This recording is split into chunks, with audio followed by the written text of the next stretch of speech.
que tenemos por aquí.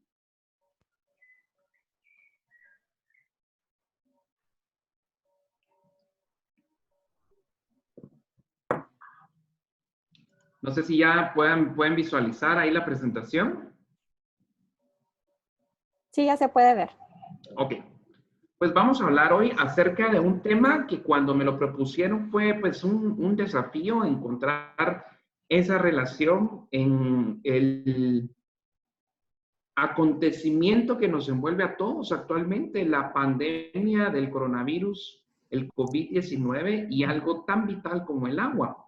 Vamos a encontrar que para poder entender lo que esto representa y lo que esto es, vamos a empezar a definir qué es un virus.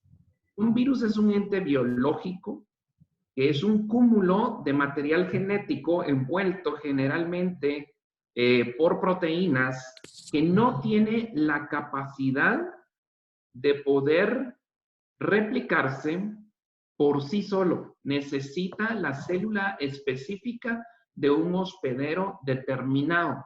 Es por eso que cuando entendemos que es un virus, empezamos a encontrar todos aquellos factores que nos ayudan a comprender la manera de su transmisión y cómo poder establecer pautas y conductas que nos den la oportunidad de evitarlo.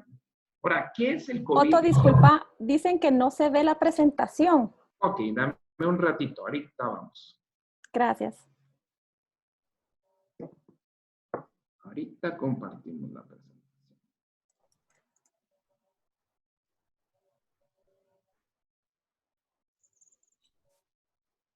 No sé si ya pueden visualizar la pantalla. Ahora sí, gracias. Sí. Ahora creo que sí. Se habían perdido como de un par de diapositivas nada más. Pues estábamos hablando de qué es el COVID-19 y cómo surge, en dónde surge y por qué nos tiene al mundo entero pendiendo de un hilo, ¿no? El COVID-19 es un virus ARN, como ya les había indicado, material genético envuelto en una capa de proteínas que dan lugar a unas formaciones externas que se llaman espículas, que son proteínas que emergen de su esfera y dan la imagen de una corona. Por aquí, y a raíz de ello, el nombre de coronavirus. Ahora, ¿dónde surge? Esto es únicamente una hipótesis, no está totalmente confirmado. Esto surge a través de un hospedero que se cree que es el murciélago. Quiere decir que desde hace mucho tiempo este virus ha existido en el murciélago y que por algún tipo de mutación desarrolló la capacidad de infectar otros animales utilizando un vector, un mamífero propio de la geografía asiática que se conoce como pangolio, el único mamífero escamado que existe. Entonces el hospedero, el murciélago, logró a través de un mamífero llegar a las células humanas y desarrollar todas las características biológicas para poder infectarlas y aprovecharse de las células, principalmente a nivel del epitelio bronquial en nuestros pulmones, para utilizarnos en su replicación. Esto gracias a los mercados vivos que existían en la ciudad de Wuhan. A mediados de diciembre empiezan a reportarse casos de neumonías complicadas y un síndrome respiratorio agudo severo que empezaron a detectar y a encender las alarmas epidemiológicas de los colegas asiáticos porque no se había logrado definir cuál era el agente causal. Se determinó que era algo muy parecido a los brotes existentes en los años previos, como SARS o MERS, y se logró identificar posteriormente toda la secuencia genética, llegando a determinar que se trataba de un nuevo coronavirus. Y aquí vale la pena decir un nuevo coronavirus, porque hay mucha incertidumbre acerca si esto ya existía antes o no. Los coronavirus se han detectado desde hace mucho tiempo, pero la secuencia genética difiere en un 3% de los que ya existían. Y ese 3% ha llegado a determinar lo que hoy por hoy estamos viendo. No estábamos preparados para defendernos ante este coronavirus. ¿Cuáles son los síntomas de la infección por COVID-19?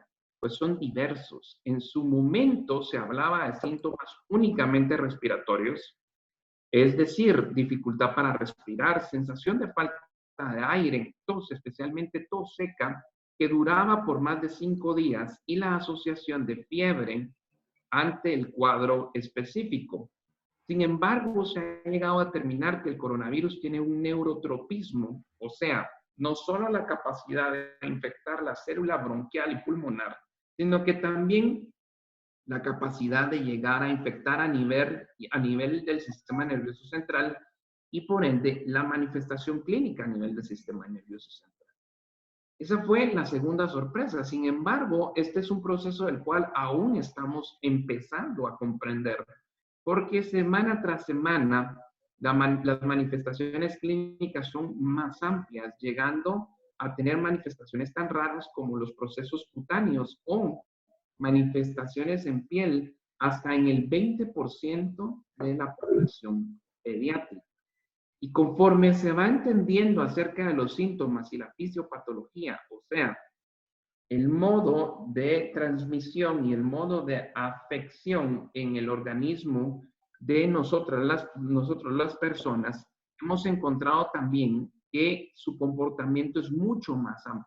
Estudios en Noruega inicialmente empezaron a determinar que a pesar de que los síntomas abarcaban o enmarcaban un cuadro patológico específico, hasta un 50% de las personas estudiadas estaban presentando anticuerpos contra coronavirus y permaneciendo asintomáticos. Es decir, hasta 5 de cada 10 personas en estudios que inicialmente empezaron en Noruega, se detectaron que no presentaban síntomas.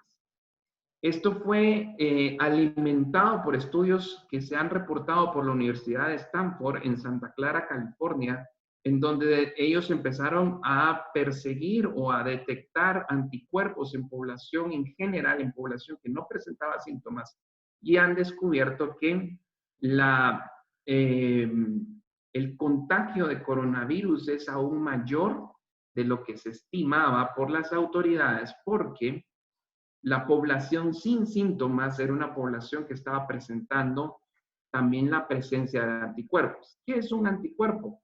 Hablemos de varicela y salgámonos un poquito de coronavirus. La varicela es una enfermedad que generalmente en personas sanas nos da una vez en la vida, o bien, tras habernos vacunado, desarrollamos anticuerpos. Es decir, los anticuerpos los puedes tener positivos porque te dio en tu infancia o adolescencia o porque te vacunaste. Esos anticuerpos se pueden detectar a nivel de una muestra sanguínea. Entonces tenemos que o te dio varicela o te vacunaste en contra de la varicela. Pues ese mismo concepto, la detección de anticuerpos, fue la que se utilizó o lo que se utilizó en estos estudios de Noruega y los estudios de Santa Clara, California. Un estudio muy relevante e importante en embarazadas, más de 200 embarazadas en Nueva York, en donde se les hizo la prueba a todas, llegó a determinar que hasta un 15% de estas embarazadas asintomáticas, o sea, embarazadas que llegaban para la resolución del embarazo a través de una cesárea o a través de un parto vaginal, hasta un 15% eran positivas para anticuerpos contra COVID-19. Esto implica dos cosas importantes. Uno, la positiva, a más infectados, a más cantidad de personas que han tenido contacto y que no han desarrollado síntomas o han desarrollado una enfermedad muy leve, la tasa de letalidad baja. Quiere decir, no es lo mismo que murieron 3 personas y se infectaron 100 con una tasa de letalidad del 3%, a que 3 personas murieron, pero los infectados realmente eran 1000. Eso nos da una tasa del 0.3%. Entonces, esto simplemente lo que hace es de que abarca todavía mucho más la necesidad de seguir conociendo esta enfermedad. Ahora, para poder prevenirla es importante saber cómo se transmite. se transmite a través de microgotas que son esparcidas en el momento en que tú toses, en el momento en que tú estornudas, en el momento inclusive que tú hablas. Y se conoce que el peso molecular de la partícula viral es bastante alto en relación con otros virus. Es decir, en el momento en que yo hablo y esas microgotas que estoy sacando y que todos sacamos, en el momento en que tú toses, al aire salen esas partículas virales y más o menos a una distancia de 3 pies o de 1 metro, esas partículas empiezan a descender y se precipitan hacia la superficie, generalmente el suelo o hacia la mesa de tu escritorio o hacia cualquier otro objeto con el cual tengas contacto. Es por eso que el distanciamiento físico es importante. Y oigan, yo le llamo distanciamiento físico porque el distanciamiento social es otra cosa. El distanciamiento social, probablemente con tu familia has estado más conectado en estas semanas, donde les preguntas cómo amanecieron, cómo están, y quizá ese distanciamiento social se ha cortado, pero el distanciamiento físico, esa distancia entre persona a persona, que debe de ser no menor de 1 metro, dicen algunas autoridades, otras 1,5 metros, yo les diría, mantengamos 2 metros, por favor, hace que esas partículas que se quedaron suspendidas en el aire vayan precipitando y no lleguen al contacto con 3 estructuras anatómicas de tu cuerpo. La primera, los ojos, las conjuntivas, el virus puede entrar por ahí. La segunda, la nariz, tú puedes inhalar el virus y ese virus puede empezar a replicarse allí. Y la tercera, la boca. Entonces es importantísimo el saber cómo se transmite para poder seguir practicando todas aquellas medidas que nos permiten evitar la transmisión de este virus. Ahora, ¿cuáles son las medidas básicas de prevención? Y todos ustedes han estado escuchando esto a lo largo de esta semana. El primero, el lavado de manos. Al estar en contacto el virus con el agua y el jabón o esa sustancia jabonosa que se forma cuando tú te lavas las manos, estas proteínas externas se ven desnaturalizadas y el virus se destruye, se inactiva inicialmente y posteriormente se destruye. Un buen lavado de manos, una buena técnica para lavarte tus manos es esencial. Hemos platicado durante esta semana, hoy inclusive con varios de los pacientes y me decían las abuelitas y las mamás que han visitado la clínica, mire doctor, tengo las manos resecas. Y yo le digo, señora, durante las primeras semanas yo tuve las manos sangrando de tanto lavármelas durante el día, de tanta utilización de la segunda forma de prevención, que es el alcohol. Una forma práctica de utilizarlo es el alcohol en gel. ¿Por qué? Recordemos cómo se transmite. Suponte, el escritorio de un banco a donde tú acudes. 2 personas atrás, una de ellas, o sea, dos turnos antes de que tú llegaste a esa ventanilla, uno de ellos era COVID-19 positivo. Habló, esparció gotas, esas gotas cayeron y se quedaron, tras haber sido suspendidos en el aire, se quedaron precipitadas en ese escritorio. Entonces vienes tú, ya la persona no está, ya hace 2 horas esa persona salió de ese banco, pero las partículas se quedaron ahí. Si esa superficie no es limpiada con los productos químicos necesarios y tú vienes y tocas esa superficie, ese virus puede vivir todavía sin desnaturalizarse en la superficie, en tus manos y posteriormente 1 hora después tú llegas a casa, tú ibas con tu mascarilla bien aplicadito, como dicen mis amigos colombianos, bien juicioso, ¿sí? Con tu mascarilla, se te olvidó, no te lavaste las manos, no te desinfectaste las manos y te pica la nariz. Estás en tu casa, ya te sientes seguro, pero en ese momento te llevas las manos hacia tu nariz o te rascas los ojos o comes sin haberte lavado las manos. Ese virus todavía está en una situación que puede infectar tus mucosas y haberte contagiado tú de coronavirus. Luego, la utilización de mascarillas. Recapitulemos, tenemos el lavado de manos, el uso de alcohol en gel, el distanciamiento físico o social, y el uso de mascarillas. Guatemala se adelantó inclusive a la recomendación del uso de mascarillas por la Organización Mundial de la Salud, y eso fue 100 puntos para las medidas y recomendaciones del gobierno. Actualmente ya la Organización Mundial de la Salud está haciendo lo que hizo ciudades como Praga, por ejemplo, de donde salieron estudios en donde las mascarillas iban a disminuir la posibilidad de contraer COVID-19. ¿Por qué? Tienes dos puntos, el punto A y el punto B. El punto A es una persona positiva para coronavirus y el punto B eres tú.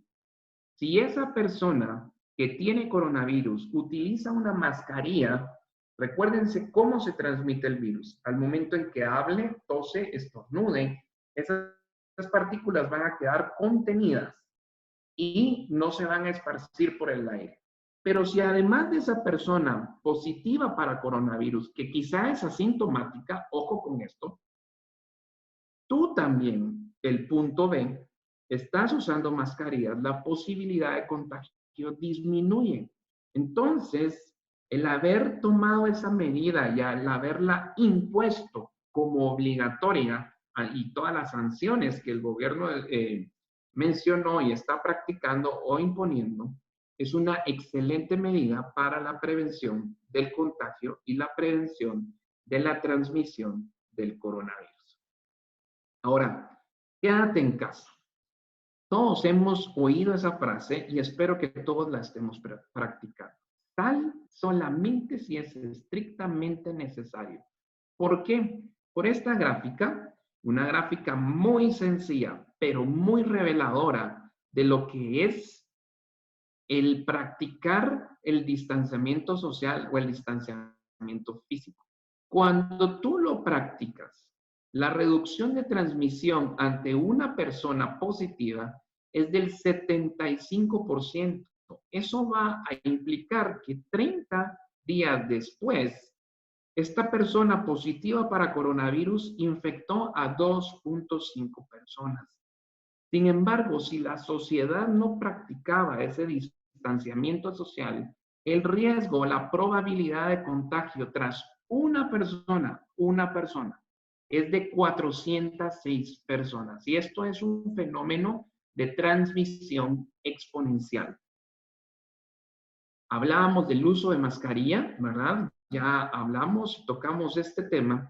Tal vez cabe o vale la pena recordar que las mascarillas están contraindicadas en las personitas menores de 2 años. Entonces, usa tu mascarilla. Trata de evitar salir.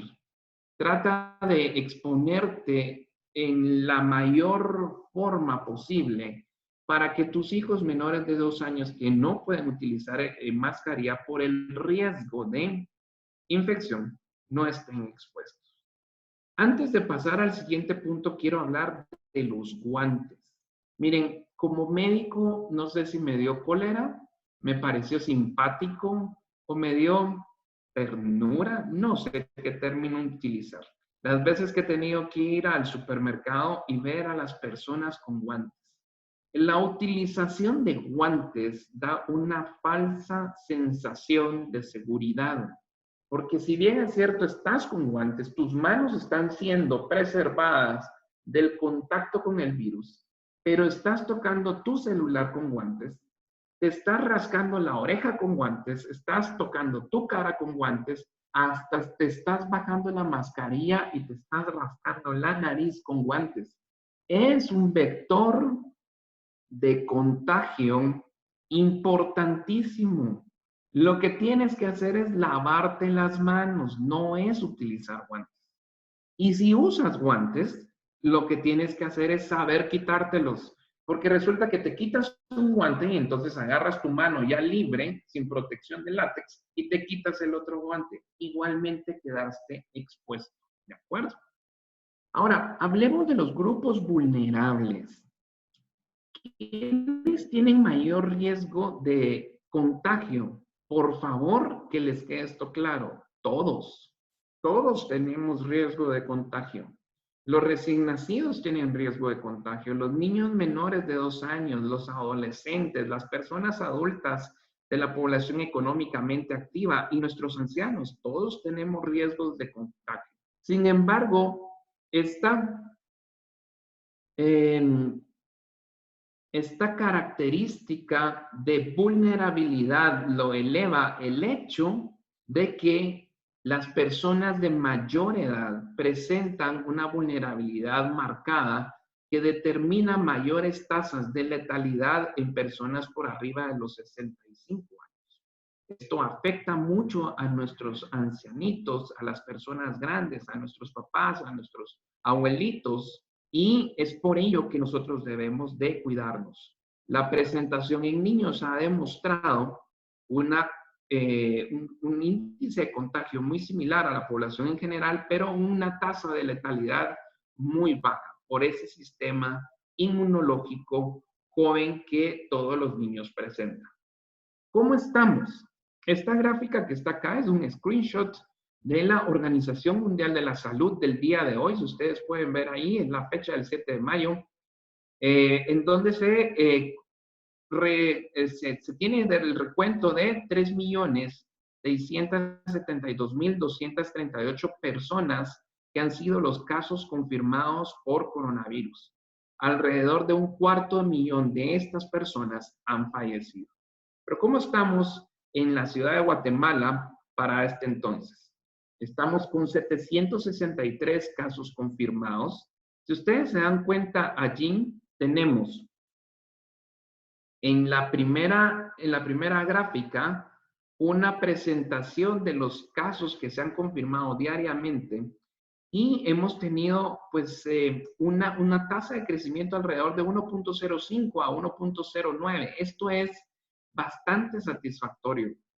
Y tal vez el hecho, y aquí el mensaje, y lo que nosotros como médicos queremos, es que las autoridades puedan tener una mayor disponibilidad de pruebas para poder correrlas a un abanico más grande de la población y poder entonces tener una idea más clara de lo que está sucediendo. Escucharon ustedes al inicio de todo esto la necesidad de aplanar la curva. Y este aplanar la curva ha sido algo que de alguna u otra forma, manteniendo el índice de contagio por menor del 10%, o sea, por menor de 1.1 por día, ha hecho que la curva hasta el momento no se haya disparado de una forma significativa como para poner en riesgo y saturar la red de servicios de salud, tanto privada como pública en nuestro país. Por favor, todas sus preguntas, como bien dijo la doctora Iturbide, a través del chat. No quisiera que dejáramos de responder ni una sola de ellas, pero seguimos avanzando y vamos a empezar esa relación del COVID y el agua. ¿Qué pasa con el COVID y el agua?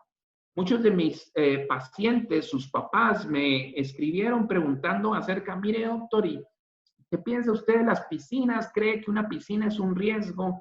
¿Qué piensa del agua potable? ¿Qué piensa de la gente que tiene que trabajar con aguas residuales y procesarlas o todo lo que tiene que ver con aguas negras? Pues tras una recopilación de información, esto es lo que se sabe del COVID-19 y el agua. Bueno, puede transmitirse a través del agua potable.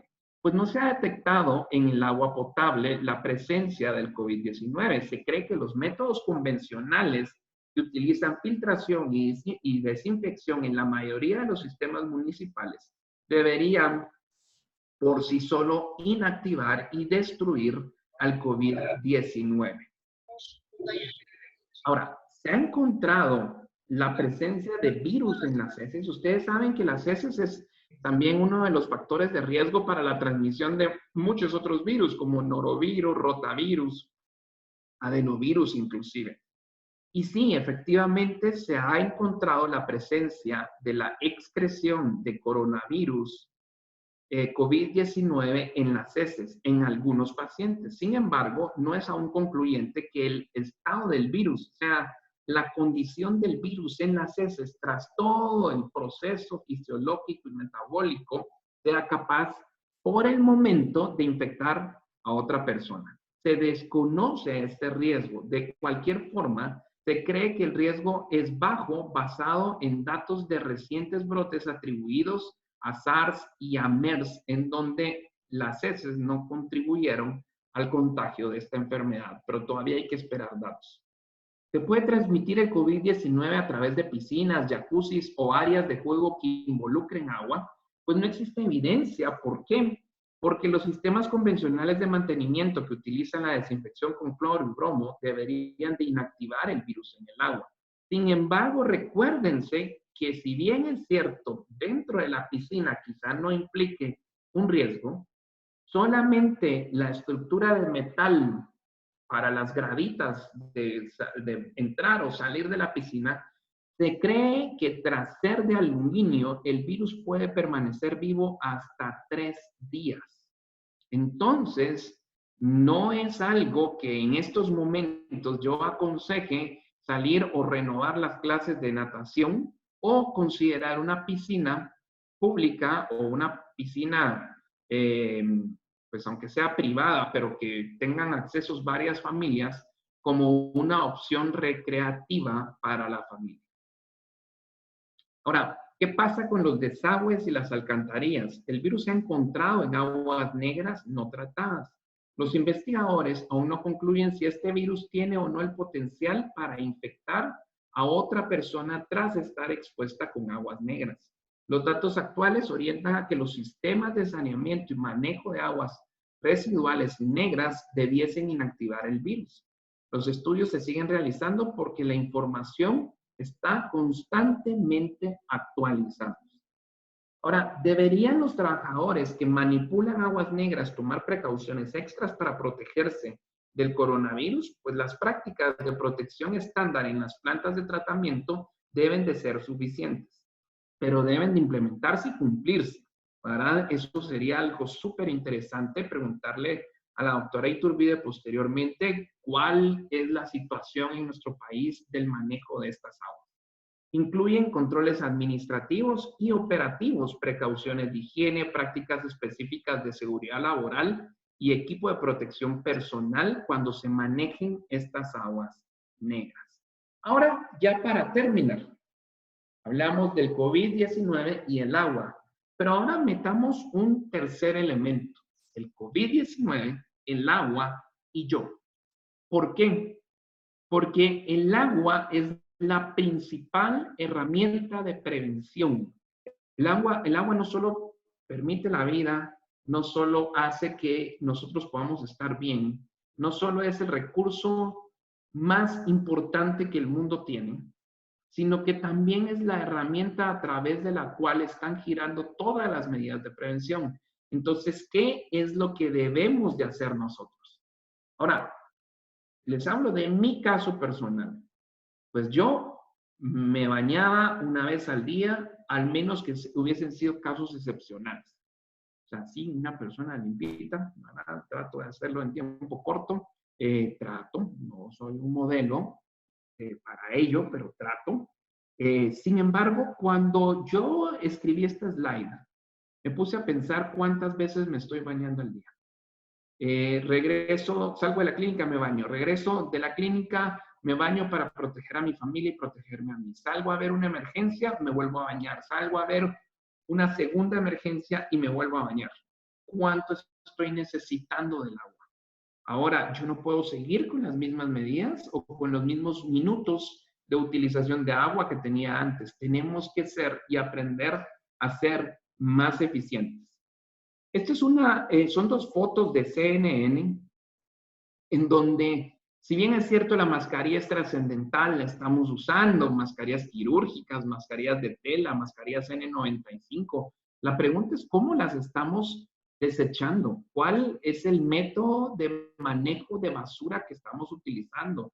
Esta foto que ustedes miran a su izquierda es una foto de una playa, de una playa. Ahora imagínense si antes con la crisis del plástico, los animalitos, toda la fauna acuática estaba sufriendo, cuánto más cuando le estamos cargando al planeta todos estos desechos y no se están manejando de la forma adecuada. Lo que ustedes miran a la derecha son guantes en el agua. Entonces se los dejo ahí para que podamos reflexionar y posteriormente escuchar a la doctora hablar acerca de todo esto. Seguimos con CNN. Este es un screenshot de un video que probablemente ustedes vieron, en donde pueden ver guantes por todos lados, mascarillas por todos lados. Y recuérdense, no solo es cuestión de me protegió la mascarilla y ahora la desecho. Si esa mascarilla te protegió de infectarte porque tuviste contacto, esa mascarilla está infectada. No es posible que nos deshagamos o desechemos esa mascarilla de una forma irresponsable. Pues esto es lo que teníamos preparado para abrir el conversatorio y pues vamos a estar ahí con mucha emoción escuchando en estos momentos a la doctora y empezando allí a ver las preguntas que ustedes han. Muchísimas gracias por... Muchísimas gracias, Otto. Realmente muy interesante, de un aprendizaje realmente bastante interesante lo que mencionas. Y algo interesante es lo que tú decías al final, ¿verdad? El agua y yo. Obviamente tú como médico te preocupas para no transmitir eso a tu hogar cuando tú ya llegas a tu casa. Sin embargo, es bien importante que seamos conscientes cómo estamos en Guatemala en cuanto a nuestros recursos hídricos. Porque con todo esto del COVID y las formas de contagio y los métodos de higiene que nos están diciendo que debemos de tener, también es bien importante que sepamos que el agua no es un recurso finito. Y pues ahora quiero compartirles a ustedes cómo nos encontramos en cuanto a este recurso. Entonces me voy a permitir compartir mi pantalla para explicarles brevemente, solo si alguien me puede confirmar si están viendo mi pantalla. Sí se Y ve. ya luego nos vamos a las preguntas.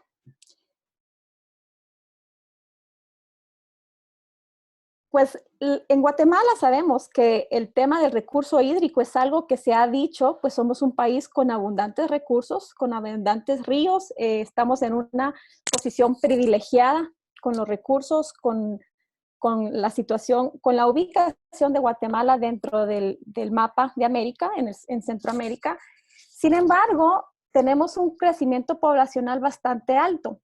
Solo el departamento de Guatemala, como pueden ver ustedes en esta gráfica, el departamento de Guatemala es el departamento de los 22 de todo el país con un alto crecimiento poblacional. ¿Qué significa eso? Que estamos en el departamento con bastantes personas teniendo esta demanda. Si ahora recordamos un poco en lo que consiste el ciclo del agua, sabemos que los bosques juegan un papel muy importante en este ciclo. Y lamentablemente, en el caso de Guatemala, del departamento, vemos que esa cobertura forestal va cada vez en descenso. Estamos perdiendo cobertura forestal. Ahora, ¿por qué esto es importante? Porque si perdemos bosques, obviamente esto se ve alterado, se ve afectado en el ciclo del agua. ¿Qué es lo que sucede en el departamento de Guatemala? Pues hemos visto cómo la ciudad ha ido creciendo y expandiéndose. Y aquí voy a pasar rápidamente unas imágenes solo para que podamos ver cuál es el crecimiento de nuestra ciudad. Esto es del año 90, del año 2000, del año 2006, 2010, 2013, 2016. Obviamente esto significa que la ciudad está creciendo y cada vez hay menos áreas donde se puede recargar el suelo, el subsuelo. Existe ahora más áreas grises, como pudimos ver, y eso tiene una alteración en el ciclo hidrológico. Ya no tenemos áreas verdes donde se pueda recargar. El problema ahora es que todo esto, y esta es una comparación de 1990 al 2016, es que entre menos áreas tenemos para recargar y tenemos más demanda, eso significa que el recurso se va haciendo cada vez más escaso. Muchas veces me han preguntado, pero sí, es que el agua no la perdemos, el agua, el ciclo hidrológico continúa. Así es. Lamentablemente también sucede que tenemos ríos altamente contaminados. Aquí, esta es una foto del río Villalobos. El río Villalobos se despliega alrededor de 14 municipios del departamento de Guatemala y lamentablemente ya no es una fuente de agua a la cual podamos nosotros recurrir en caso ya no tengamos agua en nuestra casa. Lamentablemente muchos de nuestros ríos se encuentran así. Y esa es la parte que vemos. Ahora, en la parte que no vemos, que son las aguas de los acuíferos, pues obviamente también hay un gran descenso en nuestros acuíferos. ¿Cuáles son las medidas que debemos de ir considerando? Y como decía Otto, el de bañarse, tenemos que ser conscientes con cuánto tiempo nos duchamos. Si alguien de ustedes se ducha alrededor de 10 minutos, déjenme decirle que están utilizando alrededor de 200 litros. Y les puedo asegurar que esos 10 minutos todavía es muy poco el tiempo, ¿verdad? Me imagino que hay muchas personas que se vayan hasta en 15, 20, 25 minutos. Es el de considerar que debemos de ir reduciendo nuestro comportamiento de uso en casa. También, ahora que se está promoviendo el lavarse las manos para evitar el contagio, es bien importante cerrar el chorro, enjabonarse, abrir el chorro y luego desenjabonarse. ¿Por qué? Porque si dejamos el chorro abierto solo en un minuto, estamos desperdiciando 20 litros de agua. Entonces, si nos ponemos a pensar que estamos en un departamento con alto crecimiento poblacional,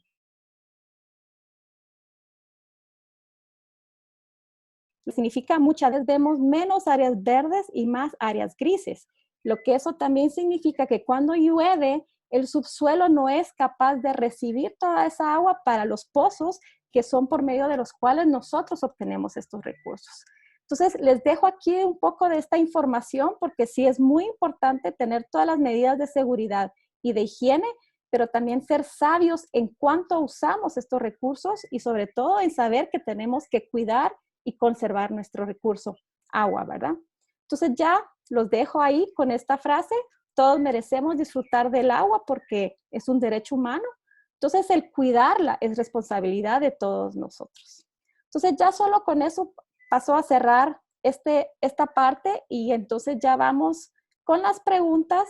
Si ustedes tienen preguntas por ahí, las vamos a ir leyendo para que el doctor nos haga favor de irlas respondiendo. Vamos a leer. Si tienen preguntas, manden. Todavía no tenemos ninguna pregunta. Otto, no sé si tú quisieras decir algo más. Pues básicamente hacer énfasis en lo que tú decías y en la importancia del agua. Cuando se empezaba a escuchar todo esto en Wuhan, lo mirábamos tan lejano. Yo no sé si a ustedes les pasó eso, pero a nuestros amigos asiáticos siempre les pasan cosas así. No era la primera vez que escuchábamos en el sentido, por la cantidad de población que implica China, que implica Asia, pero también por el tipo de costumbres, ¿no? O sea, el tipo de comidas y muchas otras cosas, no era la primera vez que lo escuchábamos. Sin embargo, cuando esto ya era una realidad en Europa, cuando esto empezó a afectar a países como Italia, como España, cuando Nueva York explotó en número de casos y sentimos que el coronavirus estaba tocando a nuestra puerta. Cuando todo esto sucedió, muchos papás me preguntaban acerca de qué hacer, cómo nos preparamos a todo esto, que si la vitamina C, que los multivitamínicos, que la hidroxicloroquina en su momento se creyó que tenía una acción en contra del coronavirus.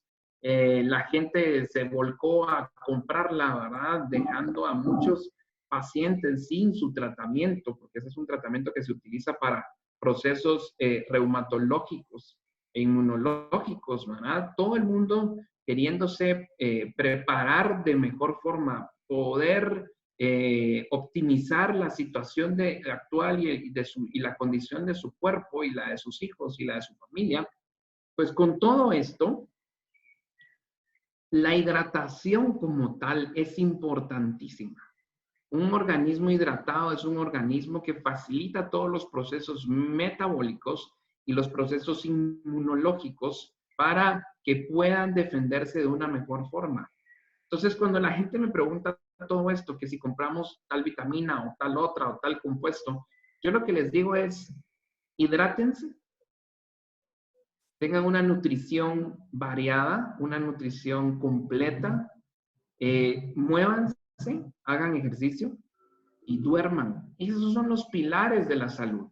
en donde si se dan cuenta el agua vuelve a tener un papel protagónico y preponderante en mantenernos sanos. Por eso, cuidémosla, ¿verdad? Eso sería algo que le quisiera decir a todas las personas. No sé si por ahí habrá alguna otra. Sí, ya tenemos algunas preguntas y gracias, Soto. Y bien, como tú decías, yo recientemente recibí, yo creo que el tema de no ser alarmistas también, ¿verdad? De no asustarnos o creernos todo lo que nos llega. Recientemente recibí un mensaje por un grupo de WhatsApp donde decía que tal día se iba a lavar las banquetas de toda la cuadra y que se iba a estar pasando un desinfectante y un jabón especial para cuidado. Entonces, ese tipo de acciones son las que debemos decir, no, de nada sirve estar lavando las banquetas, estar desperdiciando este recurso tan valioso cuando podemos tener esas medidas que tú indicas en el hogar, ¿verdad? Desinfectarnos adecuadamente los zapatos, hacer el cambio de la ropa, ¿verdad? Si venimos de la calle, como en tu caso, cambiarnos, dejar la ropa fuera y ponernos otra mudada cuando ya ingresamos, pero no necesariamente lavar las banquetas porque efectivamente es desperdiciar este recurso, ¿verdad? Y eso es importantísimo. Muchas alcaldías han tomado esas medidas, yo diría desesperadas, no basadas en la objetividad y la ciencia, de lavar las banquetas, de rociar productos químicos aparentemente desinfectantes sobre las calles o sobre los mercados o qué sé yo. Eh, Tengan cuidado con todo esto, porque uno, desperdiciar el agua no es buena idea. Y dos, la utilización de cualquier producto sin que esté probado puede implicar riesgos de contaminación química en los cuerpos de las personas y los pobladores de dichas comunidades. Entonces, eso es bien importante. A las autoridades ediles es imperativo que busquen la asesoría científica, no exclusivamente médica, pero sí científica, para que todos sus recursos sean bien orientados y todos sus recursos sean puestos en las canastas que van a representar un cambio positivo en la población y no a demeritar y a desgastar los recursos que tienen, tanto económicos como hídricos y de cualquier índole. Gracias, Soto. Vamos a comenzar entonces con algunas preguntas que tenemos en el chat y dice, ¿cuál es la manera adecuada de desechar una mascarilla?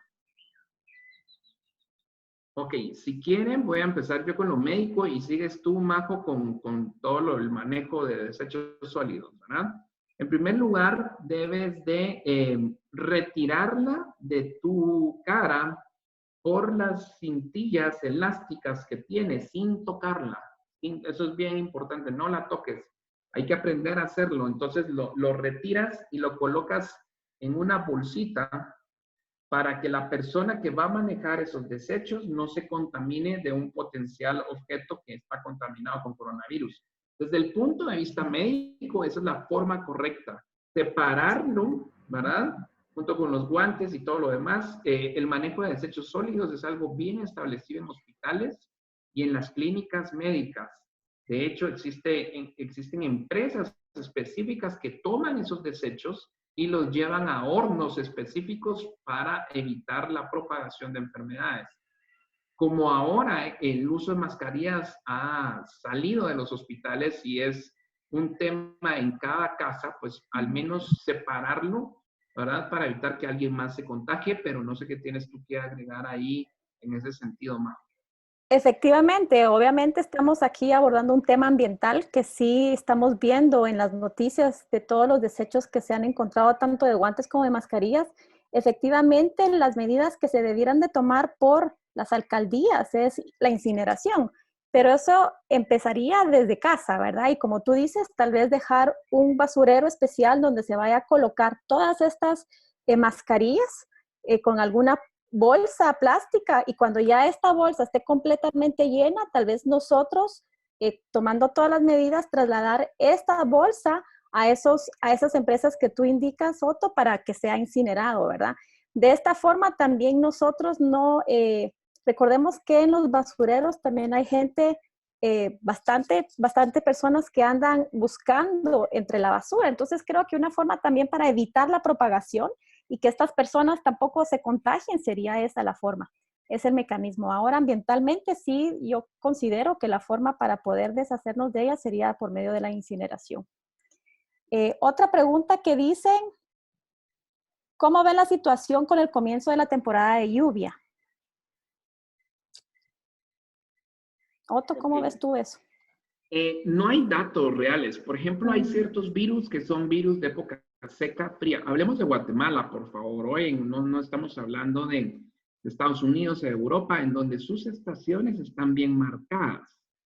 El invierno conocido en Francia no es nuestro invierno. Nosotros le llamamos invierno a la época lluviosa, que es más parte de un verano que de un invierno, ¿verdad? Entonces hay ciertos virus que conocemos muy bien su comportamiento, como los virus de índole gastrointestinal, como el norovirus y el rotavirus. Estos virus se favorecen de la época fría en nuestro país.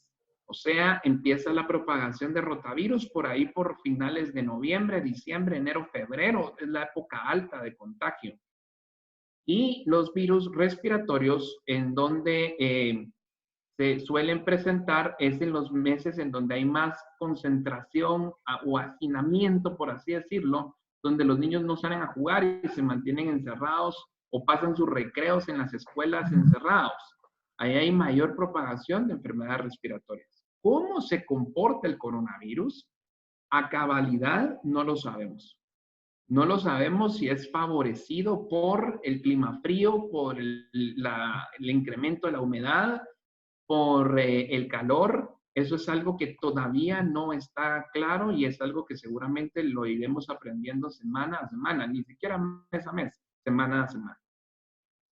Gracias, Otto. Y aquí hacen otra pregunta que dice, ¿qué tan efectivas son las mascarillas de tela? Y yo quisiera agregar esas que son reusables, ¿verdad? Que a las 3, 4, 5 usadas se pueden lavar y volver a utilizar. Entonces, las de tela y las reusables lavables. Ok, hay varios tipos de mascarillas, ¿verdad? Están las mascarillas N95 que tienen un filtrado muy, muy pequeño que no permite el paso de partículas tan chiquitas. Estas mascarillas deberían de ser apartadas para el uso de personal médico. Hay crisis de mascarillas. Estas mascarillas N95, aún en países que uno pensó que nunca iban a tener la situación de crisis, se dio. O sea, en Estados Unidos hay una crisis de mascarillas. Nosotros hemos tenido una crisis de mascarillas para el personal médico, para personas que están en contacto con pacientes contagiados por coronavirus. Deberíamos de guardar esas mascarillas para ese tipo de situaciones. No hemos llegado en Guatemala, pero si la situación, hay una explosión de casos, el manejo correcto de estos casos es que un paciente coronavirus positivo que no necesite de tratamiento médico u hospitalización debiese de estar en su casa bajo una cuarentena estricta. Entonces, si eso se da, probablemente ese paciente, probablemente esa familia estaría recomendándose del uso de mascarillas N95. Eso no se está viviendo en Guatemala aún y le pedimos a Dios que no se viva en Guatemala. Sin embargo, la mascarilla que distribuyó el gobierno de Guatemala, la mascarilla que pues está al alcance de la mayor parte de la población, es una mascarilla que sí contribuye a disminuir la propagación de estas microgotas. Entonces sí es algo que se debe de promover, alentar y aprobar su uso. ¿De acuerdo? Excelente, gracias, Otto. Otra pregunta que dice que quieren conocer tu opinión, Otto, por si tienes alguna experiencia o conocimiento sobre la importancia de cuidar y de la restauración de los ecosistemas para combatir estas pandemias. ¿Tienes tú algún conocimiento? Uy, qué linda pregunta, la verdad. Desde el punto de vista médico, o sea, mi formación de 14 años en la universidad, tanto en el pregrado, posgrado, especialización, ni una clase dedicada a poder responder esa pregunta, por lo cual me remonto a mi época de estudiante en donde me enamoré de la ciencia, ¿verdad? Básicos. Recuerdo, yo participé en las Olimpiadas nacionales de biología y tuvimos ahí la bendición de quedar en primer lugar a nivel nacional. Y me enamoré de todo esto, de los ecosistemas y de todo lo demás. Yo creo que si ustedes han podido ver lo que ha sucedido con los animales, por ejemplo, en grandes ciudades de Europa, en donde empezamos a ver delfines de nuevo en la laguna de Venecia, en donde hay leones cruzándose las carreteras de los parques nacionales en África, que ya no se miraba antes. Creo que de alguna forma debemos de aprender lo que por las malas,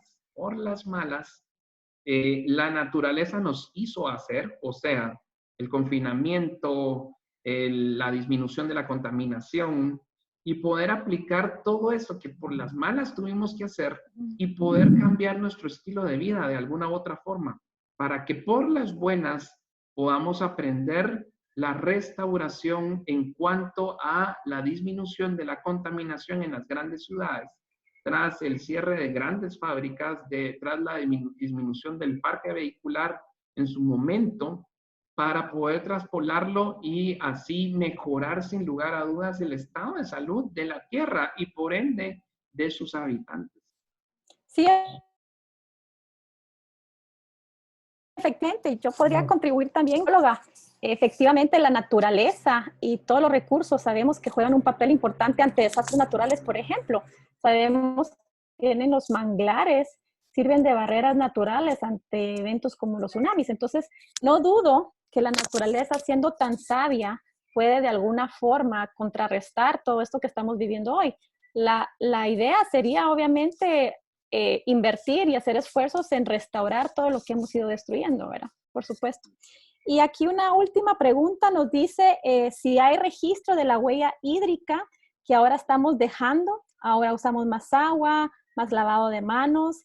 Y bueno, ahí quiero decirles que efectivamente no existe un registro, pero sin lugar a dudas, todo esto nos está llevando a que nuestra huella hídrica esté aumentando. De acuerdo a la literatura, la temporada en muchos países donde los veranos son bastante calurosos es donde se registran huellas hídricas más altas. Entonces, sin lugar a dudas, podemos decir que la huella hídrica que ahora estamos dejándole al país, sabemos que fue Semana Santa, las piscinas esas inflables fueron sensación, ¿verdad? Entonces sabemos que la gente estuvo utilizando por muchas razones más agua. Entonces, efectivamente, sí hay un registro. Bueno, no hay un registro numérico, pero sí es evidente que nuestro impacto en el agua es mucho mayor.